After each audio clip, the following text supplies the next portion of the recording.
লামিয়া যখন রবীন্দ্র সরোবরে পৌঁছলো তখন সন্ধ্যা প্রায় 7:30 বাজে। লামিয়া ভেবেছিল সেখানে গিয়ে সে তাহনানকে পাবে না, কারণ তাহনান তাকে 6টায় আসতে বলেছিল। সেখানে সে প্রায় 1.5 ঘন্টা দেরি করেছে। তাহনানের মতো সময় সচেতন মানুষ কখনোই এতটা সময় নষ্ট করে তার জন্য অপেক্ষা করবে না। তাকে নিশ্চয়ই এমনি ফিরে আসতে হবে। কিন্তু সরোবরে পৌঁছে সে বড়সড় একটা ঝটকা খেলো, কারণ তাহনান তখনও তার জন্য অপেক্ষা করছিল। লামিয়া ধীর পায়ে এগিয়ে গেল তাহনানের দিকে। সরোবরের ঠিক পাশেই বসেছিল তাহনান। লামিয়া এগিয়ে গিয়ে মৃদু স্বরে সালাম দিল। সঙ্গে সঙ্গেই তাহনান ফিরে তাকালো।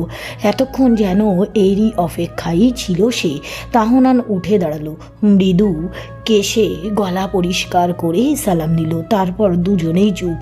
বেশ কিছুক্ষণ নীরব থাকার পরও যখন তাহনান কিছু বলল না, তখন মুখ খুলল লামিয়া। সরোবরের স্বচ্ছ পানিতে চেয়ে বলল, আপনার মূল্যবান সময় থেকে নষ্ট করার জন্য আমি আপনার কাছে ক্ষমা চাইছি স্যার। খুব পরিচিত কণ্ঠে অন্যরকম আভাস পেয়ে ফিরে তাকালো তাহনান। তার সামনে দাঁড়ানো মেয়েটিকে আজ তার কোনো মতে বাচ্চা মনে হচ্ছে না। পরনে তার সাদা রঙের শাড়ি, বাঁ হাতে ঘড়ি, ডান হাতে 3-4টা সাদা চুড়ি, চুলগুলো খোপা করা, 2 কানে পর পর 4টা করে 8টা টপ পরা। প্রথমটা বড়, পরেরটা একটু ছোট, তারপরেরটা আর একটু ছোট, শেষটা সব থেকে ছোট। তাহনান ভ্রু কুঁচকে তাকালো। একই কানে 4টা ছিদ্র দেখে সে বেশ অবাক হলো। তার মনের মাঝে একটা প্রশ্ন উকি দিল, তা হলো, এতগুলো ছিদ্র করেছে, ব্যথা পায়নি? পরক্ষণেই তার মনে হলো মেয়েরা শখের জন্য কি না করতে পারে। তাহনান চোখ ফিরিয়ে নিল। আজকে লামিয়াকে তার কাছে বেশ ভিন্ন লাগছে। তাকে দেখলেই ভয়ে চুপসে যাওয়া কিংবা লজ্জায় গুটিয়ে যাওয়া মেয়েটিকে আজ অন্যরকম লাগছে। তাহনানের ভাবনার মাঝেই লামিয়া বলল, আমারও আপনাকে কিছু বলার আছে স্যার। লামিয়ার কথাটা শুনে তাহনান যতটা না অবাক হলো তার থেকেও বেশি কষ্ট পেল স্যার ডাকটা শুনে। সে চাইছিল লামিয়া তাকে ডাক্তার সাহেব বলে সম্বোধন করুক, কিন্তু যেই মেয়ের আত্মসম্মান আছে সে কখনোই একতরফা ভালোবাসার পেছনে ছুটবে না। কাউকে ভালোবাসি বলার পরও তার কাছ থেকে কোনো আশাবাদী উত্তরের পরিবর্তে সীমাহীন কষ্ট পেলে তার কখনোই তার দিকে ফিরে তাকাবে না। সেখানে লামিয়ার আত্মসম্মান অনেক। এত কিছুর পরও সে কিভাবে আশা করে লামিয়া তাকে ডাক্তার সাহেব বলে ডাকবে? তাহনান চাপা দীর্ঘশ্বাস ছেড়ে লামিয়ার দিকে তাকালো, ছোট্ট করে বলল, বেশ, আগে তুমি বলো তাহলে। লামিয়া তখন সরোবরের থাকা এক জোড়া হাঁসের দিকে তাকিয়েছিল। তারা বেশ কিছুক্ষণ যাবৎ একসঙ্গে সরোবরের শীতল পানিতে সাঁতার কাটছে, বারবার একে অপরের দিকে দেখছে, একে অপরের থেকে একটুও দূরে যাচ্ছে না। একটি হাঁস যেদিকে যাচ্ছে অপরটি তার সাথে সাথেই সেই দিকেই যাচ্ছে। লামিয়া মৃদু হেসে তাহনানের চোখে তাকালো। সাথে সাথে তার ভিতরটা কেমন যেন শূন্য মরুভূমির মতো খাঁ খাঁ করে উঠল। তাহনানের চোখ মুখ কেমন শুকনো লাগলে তার কাছে, কিন্তু সে সেই বিষয়ে কিছু না বলে নিজের কথা এগুলো স্থির দৃষ্টিতে তাহনানের চোখের দিকে তাকিয়ে বলতে লাগলো, আপনাকে অনেক ধন্যবাদ স্যার, কাল আমাকে বোঝানোর জন্য। আমিও ভেবে দেখলাম আপনার প্রতি আমার যা ছিল তা কেবলই ভালো লাগা। সময়ের সাথে সাথে সব ভুলে যাব, কিন্তু আপনাকে হয়তো ভুলতে পারবো না, কারণ আপনি আমার শিক্ষক। আর ছাত্রী হয়ে আপনাকে নিয়ে তেমন কিছু ভাবাটা আমার আসলে তেমন কিছু করা ঠিক হয়নি। আমি সত্যিই দুঃখিত স্যার, আপনি প্লিজ কিছু মনে করবেন না। এক নিঃশ্বাসে কথাগুলো বলে থামল লামিয়া। কথাগুলো কেমন যেন এলোমেলো হয়ে যাচ্ছে। সে কোনো মতে কথা শেষে তাহনানের চোখ থেকে চোখ সরিয়ে নিল। তাহনান স্তব্ধ হয়ে গেল। লামিয়া এসব কি বলল? জাস্ট ভালো লাগা? ভালো লাগা থেকে কেউ এত কিছু করতে পারে? তাহনান কি বলবে বুঝতে পারল না। তার শব্দ ভাণ্ডারটা যেন মুহূর্তের মাঝেই খালি হয়ে গেল। লামিয়া কিছুক্ষণ চুপ থেকে আবারও বলল, আপনি আমার জন্য অনেক করেছেন স্যার, আর কষ্ট করতে হবে না। আপনাকে স্যার খুঁজে দিতে হবে না। সামনের মাসে আমরা এখান থেকে চলে যাব, নতুন জায়গায় গিয়ে টিচার খুঁজে নেব। পর্যন্ত সবই ঠিক ছিল, কিন্তু শেষের কথাটা শুনে তাহনানের ভিতর থেকে পুরোপুরি ভেঙে গেল। সে সঙ্গে সঙ্গে প্রশ্ন ছুড়ল। কোথায় যাবে? লামিয়া ছোট্ট করে বলল। কলেজের ওখানে। তাহনান একদম থ মেরে গেল আর একটাও কথা বাড়ালো না। লামিয়া আবার বলল। আপনার কাছে আমি আজীবন ঋণী থাকবো স্যার। আমি চাইবো সৃষ্টিকর্তা যেন আপনাকে অনেক ভালো রাখেন। লামিয়ার কথা শেষ হতেই লামিয়া আবার তাহনানের দিকে তাকালো। সঙ্গে সঙ্গে তাহনান চোখ ফিরিয়ে নিল। তার চোখে যে কত শত না বলা কথা নতুন করে জড়ো হলো এক বিষাক্ত নোনা ব্যথা। তাহনান এর লামিয়াকে বলতে ইচ্ছে হলো, ভালো থাকা কেড়ে নিয়ে ভালো থাকার দোয়া করছে পিচ্ছে। কিন্তু সে বলতে পারল না। কিভাবে পারবে? যা হচ্ছে তার জন্য তো সেই দায়ী। সব থেকে বড় কথা, তার সামনে দাঁড়ানো শাড়ি পরিহিত রমণী তার দেখা ছোট্ট পিচ্ছি লামিয়া নেই। সে যে এখন বেশ বড় বুঝদার। তাহনান জোরপূর্বক হেসে বলল। যাক, পৌঁছেছ তাহলে। তাহনানের কথা শুনে হতাশ চোখে তাকালো লামিয়া, কিন্তু কিছু বলল না। তাহনান আবার বলল, ভালো হয়েছে, সময় থাকতেই বুঝেছ। এনিওয়ে, ভালোভাবে পড়াশোনা করো, অনেক বড় হও, এটাই চাই। তাহনানের কথা শেষেই লামিয়া চোখ ফিরিয়ে নিল। সরোবরের পানিতে তাকিয়ে বলল। আপনি কি বলার জন্য ডেকেছেন? তাহনান মৃদু হেসে বলল। না, তেমন কিছু না। তারপর কিছুক্ষণ নীরব থেকে বলল, চলো বাড়ি পৌঁছে দেই। লামিয়া ফিরে তাকালো সামনের এক কঠিন ব্যক্তিত্বের মানুষটার দিকে। মনে মনে ভাবলো, এত কঠিন কেন মানুষটা? কিন্তু উত্তর পেল না। তাহনান বেশ কিছুক্ষণ না বলাই এদিকে সে খুশি হলো, কারণ তাহনানের ছোট্ট একটা কথায় লামি আর সব গোছালো কথাগুলো মুহূর্তেই অগোছালো হয়ে যেতে লাগলো। এমনিতেই সে এলোমেলো হয়ে গিয়েছে। তারপর যদি তাহনান কিছু বলতো, তবে এই কঠিন খোলস এর আড়ালে থাকা দুর্বল লামিয়া বেরিয়ে আসতো। লামিয়া ঢোক গিলে নিজেকে সামলে নিল আর বলল, ধন্যবাদ স্যার, আমি একাই যেতে পারবো। তাহনান কিছু বলতে গিয়েও থেমে গেল। কোন অধিকারে বা বলবে সে চুপ করে লামি আর কিছু বলার অপেক্ষা করতে লাগলো। অপরদিকে লামিয়াও চাইলো তাহনান কিছু বলুক। দুজনের নীরব অপেক্ষাতেই কেটে গেল কিছুটা সময়। 1 মিনিট 2 মিনিট করে কয়েক মিনিট কেটে গেল, কেউ কিছুই বলল না। বেশি কিছু সময় পেরিয়ে যাওয়ার পর যখন তাহনানের কাছ থেকে কোনো কথা শুনতে পেল না, তখনই কথা বলল লামিয়া। লামিয়া বলল, আসছি স্যার, ভালো থাকবেন। কথা শেষ করে লামিয়া চলে যেতে গিয়েও থেমে গেল। তাহনানের দিকে ফিরে তাকালো, একদম স্নিগ্ধ শীতল কণ্ঠে বলল, আমাদের আবার দেখা হবে স্যার, আপনার ক্যাম্পাসে। আপনি তখন সেখানকার ডক্টর থাকবেন আর আমি স্টুডেন্ট। আমি সেদিনের জন্য অপেক্ষা করব। কথাটা বলেই লামিয়া মৃদু হাসলো, তারপর ছোট্ট করে বলল, আসছি স্যার। তাহনান অসহায় চোখে তাকালো, বলতে চাইল, আমার ভালো থাকে কেড়ে নিয়ে চলে যেও না। কিন্তু বলল না। নীরবে অসহায় চোখে তার দিকে তাকিয়ে রইল। লামিয়া তাহনানের কাছ থেকে কোনো জবাব আশা না করেই নিজ পথে পা বাড়ালো। তাহনান ঠাই দাঁড়িয়েই রইল সেখানে। নীরবে চেয়ে দেখল প্রিয়জনের ছেড়ে যাওয়া। অনুভব করলো হারানোর তীব্র যন্ত্রণা। মনের মাঝে জমে রইল কত শত না বলা কথা, প্রিয়তমার প্রতি নিখুঁত ভালোবাসা আর এই আকাশ সমান শুভকামনা। আজ থেকে তার আপন হলো এক তীব্র নীল ব্যথা, বুকের বাঁ পাশে যার জায়গা। তপ্ত শ্বাস ফেলে উঠে দাঁড়ালো তাহনান। সেদিনের পর থেকে সে বদলে গিয়েছে। নিজের পরিবর্তন নিজেই বুঝতে পারে সে, কিন্তু কিছুই করতে পারে না। চেয়েও আগের সর্তাই ফিরতে পারে না। তার রোজ মনে পড়ে সেদিনের কথা। সেদিনের দেখা লামিয়াকে সে ভুলতে পারে না। কি গম্ভীর তার চাহনি, কি কঠিন তার কণ্ঠস্বর, কতটা ধারালো তার ব্যক্তিত্ব। তাহনান চুপচাপ দেখে গেল, কিচ্ছুটি বলতে পারল না, কারণ সে এক ব্যক্তিত্ববান পুরুষ। ব্যক্তিত্ববান পুরুষদের প্রেমে পড়লেও আমি প্রেমে পড়েছি বলে চেঁচিয়ে কাউকে তা জানাতে নেই। কাউকে ভালোবেসে এত এত পাগলামো করতে নেই। তারা কাউকে প্রচণ্ড ভালোবাসার পরও তাকে গিয়ে বলতে নেই আমি তোমায় খুব ভালোবাসি, কারণ তাদের ব্যক্তিত্বটা খুবই কঠিন। তাদের স্বভাব নিজের ব্যক্তিত্ব বজায় রাখা। তাদের সাথে প্রেম, ভালোবাসা, পাগলামো এসব ঠিক যায় না।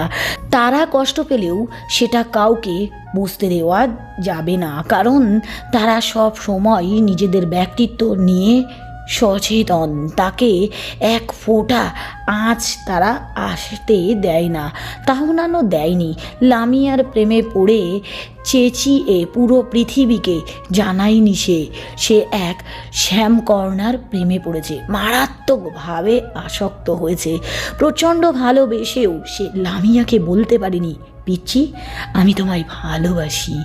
লামি আর চলে যাওয়ার সময়টাতে ভালোবাসার অধিকার নিয়ে আটকাতে পারেনি তাকে ভালোবেসে শত শত পাগলামি করতে।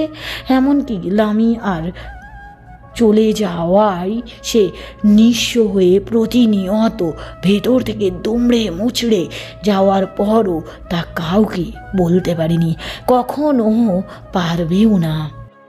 তাহনান দীর্ঘশ্বাস ছেড়ে নীল রঙের একটা কাগজ ও একটা কলম নিয়ে টেবিলে বসলো।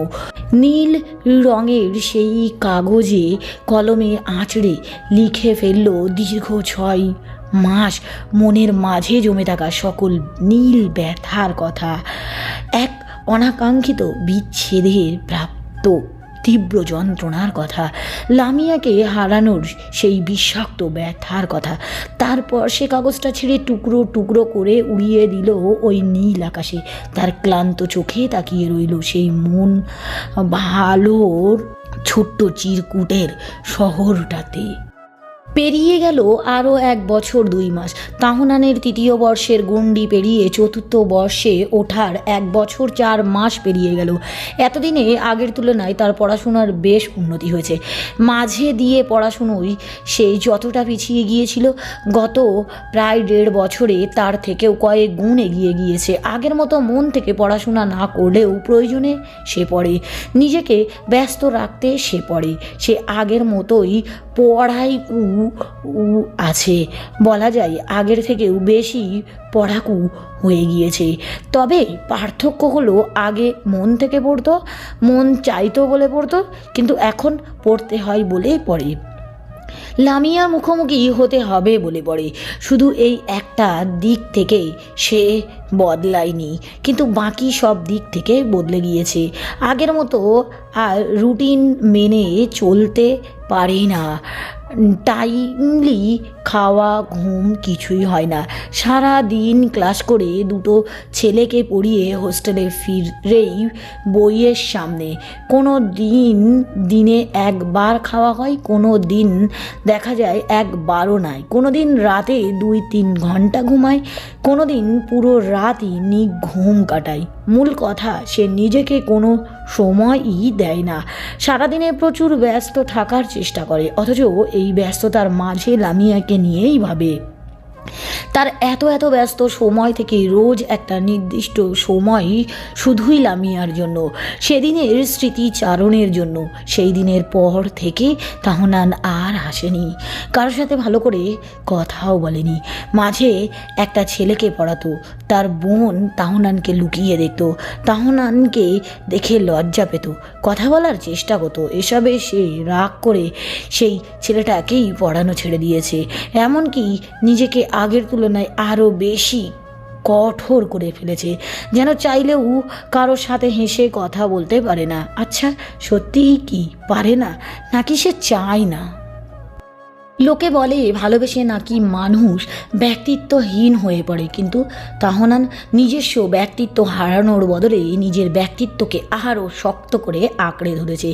সেদিন সেই কতটা আঘাত পেয়েছে তা সে কাউকে বুঝতে দেয়নি, সেদিন কতটা ভেঙেছে তা কাউকে দেখতে দেয়নি। ভেতর ভেতর প্রতিনিয়ত চুরমার হয়ে গিয়েও বাহিরটাকে শক্ত খোলসে ধরে রেখেছে। সে নিজের ব্যক্তিত্ব হারাতে দেয়নি। তাহনান তপ্ত শ্বাস ফেলে বাঁ হাতের পিঠে থাকা ঘড়িটাতে চোখ বোলালো। সন্ধ্যা 6টা বেজে কিছুক্ষণ। ক্যাম্পাস থেকে বেরিয়ে হোস্টেলে না ফিরে সোজা স্টুডেন্টের বাসায় গিয়েছে। তাকে পড়ানো শেষ করেই ধানমন্ডির পথে পা বাড়িয়েছে সে। গত 1.5 বছর যাবৎ সেই রোজ এই সময় সেখানে যায়। তার ধারণা হয়তো লামিয়াকে একবার হলেও সেখানে পাবে। সামনে গিয়ে কথা না বললেও দূর থেকে দেখবে, কিন্তু হয় না। রোজই সে শূন্য হাতে ফেরে। সে জানে আজও লামিয়াকে পাবে না, তবুও সে যাচ্ছে। সেদিন সেই সময়ের স্মৃতিচারণ করতে সে যাচ্ছে। সারাক্ষণ আপনি লামিয়ার ভাবনা তাকে ঘিরে ধরলেও এই সময়টা সে স্বেচ্ছায় প্রেয়সীর ভাবনায় মর্ত হতে চাই। তাহনান লেকে ঢুকে সোজা রবীন্দ্র সরোবরের দিকে এগিয়ে গেল। সেদিনের সেই জায়গায় পৌঁছাতেই এক শাড়ি পরিহিত রমণীকে দেখতে পেল। সে সরোবরের পাশেই বসে আছে। তার মুখ দেখা যাচ্ছে না, তবে পেছন থেকেই তাকে দেখে তাহনানের বুকে যেন মোচড় দিল। তাহনানের হৃদ স্পন্দন যেন বেড়ে গেল। মুহূর্তের মাঝেই দীর্ঘ 1 বছর 8 মাস পর পরিহিত সুবাসে তার চারপাশটা ভরে গেল। সে নিজের চোখকে যেন বিশ্বাস করাতে পারছে না। যদি মন বলে হে তোর প্রিয়তমা, তবে মস্তিষ্ক বলে সে না। মন ও মস্তিষ্কের মাঝে তুমুল তর্কাতর্কি লেগে গেল। তাহনান এই প্রথম মস্তিষ্কের কথাই গুরুত্ব না দিয়ে মনের কথা মেনে নিল। এগিয়ে গেল সেই রমণীর দিকে। তার কাছাকাছি গিয়ে ডাকবে কি ডাকবে না, ডাকলেও কি নামে ডাকবে, এসব ভাবতে ভাবতেই মেয়েটা তার দিকে ফিরে তাকালো। সঙ্গে সঙ্গেই সে থমকে গেল, কথা বলার ভাষা হারিয়ে ফেলল। স্থির চোখে তাকিয়ে রইল তার পানে। এক দৃষ্টিতে দেখল সেই চোখ, সেই মুখ, সেই চাহনি। লেকের পাড়ে পাশাপাশি বসে আছে দুজনেই নিশ্চুপ। তাহনান শান্ত চোখে তাকিয়ে লামিয়াকে দেখছে। হ্যাঁ, সেই মেয়েটি লামিয়া। তার চোখ মুখ শুকিয়ে গিয়েছে, চোখের নিচে কেমন কালো দাগ জমেছে। সে মায়া মায়া, মুখটা আরও বেশি মায়াময় লাগছে। দেখে মনে হচ্ছে কত যুগ ঠিক মতো খায় না, ঘুমায় না। তাহনানের খুব ইচ্ছে হলো লামিয়াকে বলতে, পিচ্ছি তুমি ভালো নেই, কি হয়েছে তোমার?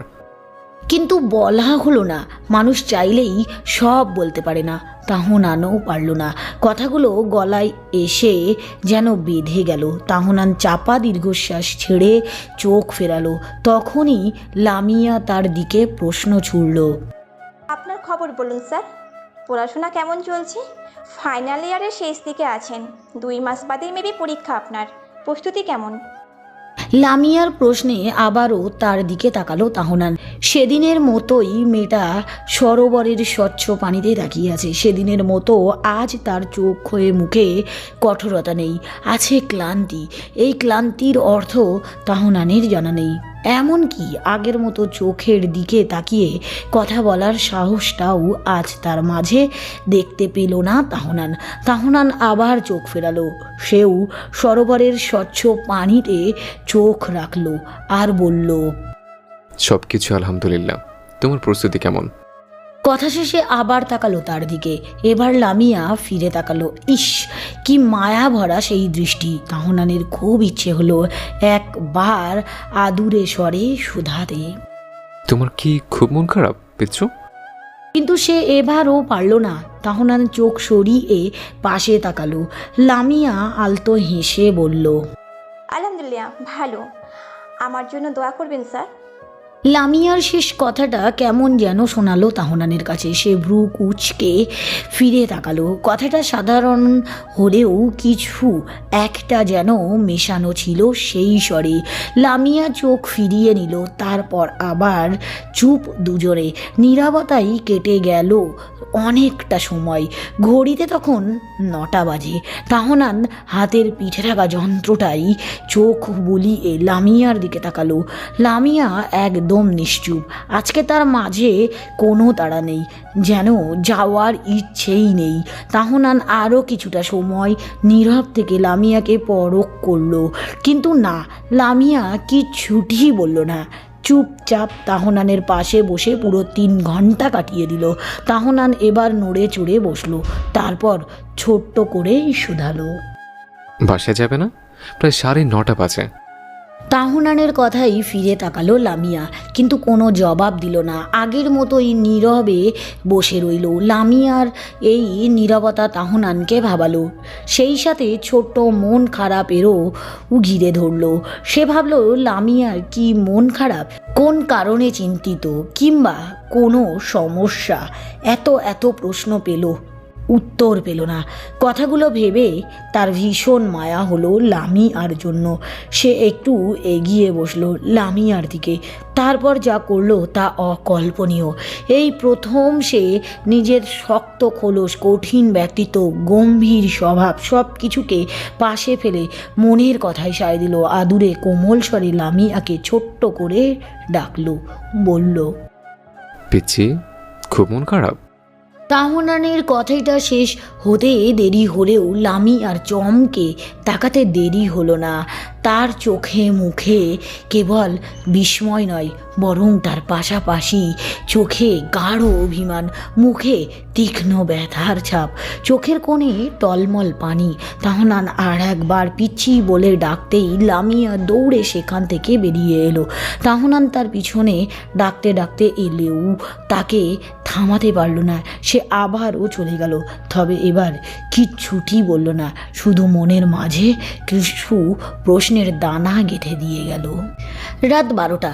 জানালার কাছে দাঁড়িয়ে সন্ধ্যার কথা ভাবছে শেষে লামিয়ার এই অদ্ভুত আচরণের পেছনের কারণ কি হতে পারে, কিন্তু সে তেমন কোনো কারণ খুঁজে পেল না। সে ফোনের স্ক্রিনে তাকিয়ে সময় দেখল, তারপর স্নিগ্ধকে কল দিয়ে তখনকার ঘটনা সব খুলে বলল। আজকে ধানমন্ডিতে লামির সাথে দেখা হলো, কিছুক্ষণ কথা হলো, কিন্তু ওকে কেমন যেন অন্যরকম লাগছিল। চোখ মুখও কেমন বিষণ্ণ ছিল। ওর কি হয়েছে, কিছু জানিস? কোনো সমস্যা? তাহনানের কথা শেষ হতেই ওপাশ থেকে স্নিগ্ধ বলল, সে ভালো আছে, পড়াশোনাও বেশ এগিয়ে তোর মতোই টপ করে আছে, কোনো সমস্যা নেই, হয়তো পড়াশোনা নিয়ে টেনশনে আছে। এরপর একটু থেমে ঠাট্টার স্বরে তাহনানকে শোধালো, 2 বছর পর জানতে আসিস সে কেমন আছে, তাকে কেন বিষণ্ণ লাগছে? সিরিয়াসলি তাহানা, 2 বছর কম সময় নয়, 24টা মাস। আর আজকে এতগুলো দিন পর তুই লামুর সাথে দেখা হয়েছে বলে তার খবর জানতে ইচ্ছা হলো, তার বিষণ্ণতার কারণ জানতে মন চাইলো, তোকে কিছু বলার নেই। কথাটা বলে স্নিগ্ধ ফোন কেটে দিল। তাহনান সবটা নীরবে শুনে গেল। তার ঠোঁটের কোণে একটুখানি মৃদু হাসি ফুটল। 2 বছর সে কি করেছে সেটা কেউ জানে না, তার কতটা পুড়েছে কেউ সেটা দেখেনি, দেখবেও না। সবই শক্ত খোলসটাই দেখা গেল, ভিতরটা কেউ বুঝতেও চাইল না। কেটে গেল আরও 2 দিন। গত 2 দিন ক্যাম্পাসে যায়নি তাহনান। 2 দিন বাদে আবার আজ ক্যাম্পাসে পা রেখেছে সে। গেট দিয়ে ঢুকে দীর্ঘ পথ পেরিয়ে বড় ভবনের কাছাকাছি যেতেই তার চোখ আটকে গেল একজনের উপর। তাহনান ভ্রু কুঁচকে তাকিয়ে রইল সেই দিকে, সেই সাথে কিছুটা অবাকও হলো। তাহনান দূরে দাঁড়িয়ে তাকে লক্ষ্য করলো। বেশ কিছুক্ষণ পর একটা ছেলে এলো। ছেলেটাকে চেনে সে। ছেলেটা আর কেউ নয়, স্নিগ্ধ। তাহনান এর কুচকানো কপালটা স্বাভাবিক হলো। সে বুঝতে পারল লামিয়া হয়তো স্নিগ্ধর সাথে দেখা করতে এসেছে। তাহনান ক্লাসের উদ্দেশ্যে পা বাড়াতে গিয়েও থেমে গেল। দূর থেকেই লামিয়ার হাতে কিছু কাগজপত্র দেখতে পেল। সে কিছু একটা ভেবে সেই দিকে এগোতেই তার ভিতরে চলে গেল। তাহনান বড় বড় পা ফেলে তাদের পিছু নিল, কিন্তু দুর্ভাগ্যবশত সে ভিতরে গিয়ে তাদের হারিয়ে ফেলল। তাহনান এদিক সেদিক তাদের খুঁজতে লাগলো, কিন্তু পেল না।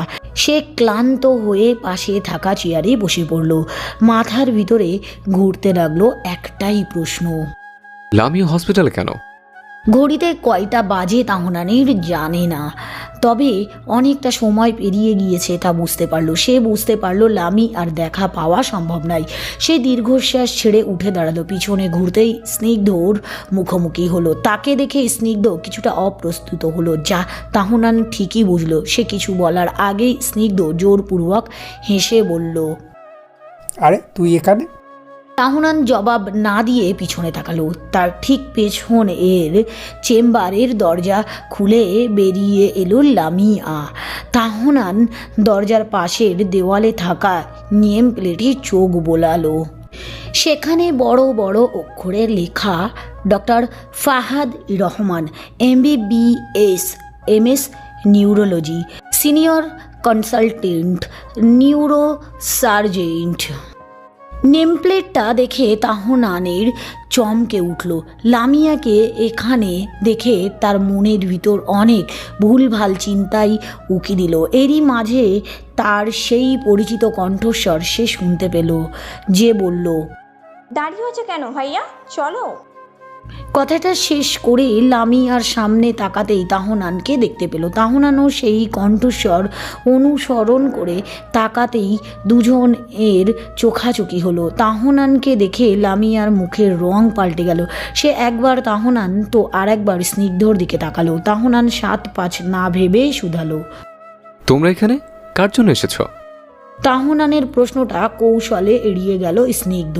বলল, তুই এখানে বসে আছিস আর আমি তোকে সকালে গিয়ে তোকে হস্টেল থেকে খুঁজে এসেছি। গত 2 দিন আসিসনি কেন? আমার কথায় রাগ করছিস? তাহলে আমি সরি রে, আসলে একটু রেগেছিলাম।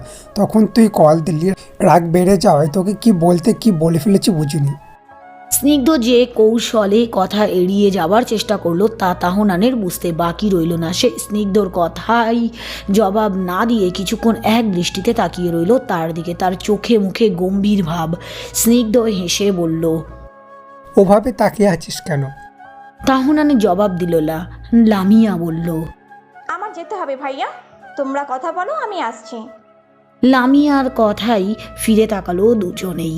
স্নিগ্ধ বলল, একা যেতে পারবি? এমনিতেই শরীরে সেই কন্ডিশন, তাতে একা যাওয়া ঠিক হবে না। কথা শেষ করে তাহনানের দিকে তাকালো সে। তার চোখে অসংখ্য প্রশ্ন স্পষ্ট, মুখে বিস্ময়ের ছাপ। স্নিগ্ধ বুঝতে পারল সে কি করছে। কথায় কথায় কি বলে ফেলেছে। সে কথা ঘোরাতে বলল, আরে মাত্রই জ্বর থেকে উঠেছিস, এখনও শরীর দুর্বল, এমন অবস্থায় একা যেতে পারবি? তাহনান স্নিগ্ধর কথা বিশ্বাস করতে পারল না। সে কোনো রকমে ভনিতা ছাড়াই সরাসরি বলল, জ্বর হলেই বা শরীর দুর্বল হলে কেউ নিউরোসার্জনের কাছে আসে না। তাহনানের কথা শেষ হতেই লামিয়া তাড়া দিল। স্নিগ্ধ ও তাকে নিয়ে বেরিয়ে গেল।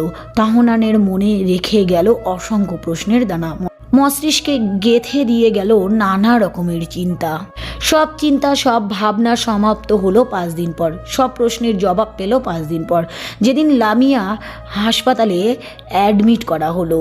তার চোখের সামনে জলজল করলো লামিয়ার জন্য পূরণ করা ফর্ম।